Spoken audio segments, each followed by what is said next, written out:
Inireklamo ng dalawang dalagita ang isang Koreanong nagpakita umano sa kanila ng kalaswaan. Ang buwelta naman ng banyaga ay kangay na set up daw siya.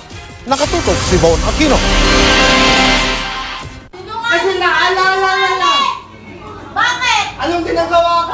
Nakatin lang ako sa inyo. Ikaw! Galit na galit ang 15 anyos na dalagitang ito sa Koreanong umano'y ng hipo at nagpakita ng kalaswaan sa kanila ng kanyang kaibigan. Kwento ng dalagita, naglalakad sila sa President Avenue nang hintuan sila ng kotseng minamaneho ni Singhun Bae para magtanong ng direksyon. Sabi niya, pwede mo ba akong samahan? Kasi wala naman daw po siyang gagawin sa amin. Sumama na lang po kami. Nang huminto raw sila sa isang saradong gasolinahan, saka nagpakita ng kalaswaan ng Koreano. Dito na po kami, sabi niya, wait lang, pwede bang amuyin yung paa mo? Gumanon po siya, sabi ko, ayoko po. Ayun, hanggang sa nilabas niya po yung ari niya. Sabi niya, pawak na lang ng mo. Sabi ko, ayaw ko po talaga. Isang kayo nawakan? Sa legs lang naman po. Hindi raw sila agad nakalabas dahil naka-autolock ang pinto ng kotse.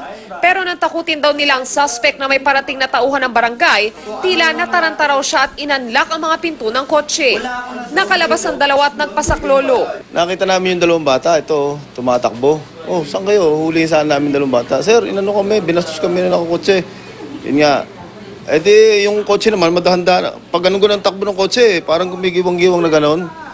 Nang ma-corner ng mga taga-barangay ang suspect, nagwala raw ito. Bigla siya bumabat, sabi, nagpakilala. I'm a lawyer. Tapos sabi niya, sino kayo? Sino kayo? Bit kayo ganito, ha? Pinagduduro na yung mga tropa. Ayun ako na nakipag-usap. Sir, sandali lang. Lasing na lasing ka. Tapos pati ako, dinuro niya. Yun, doon ko na, iniimbitahan ka namin sa barangay. Sa barangay hall, todo tanggi sa paratang ang Koreano sa wikang Tagalog. Tingnan mo kung anong ginagawa niyo sa akin. Huwag kayo ganito dahil sa foreigner. Huwag kayo set up ng ganito. No, this is the setup. Parang sabi nila, pupunta sila daw na pauwi. So on the way ako.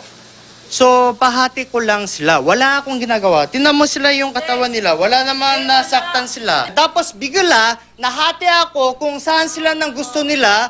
Tapos bigla, napumunta dito yung yung police. Parang setup.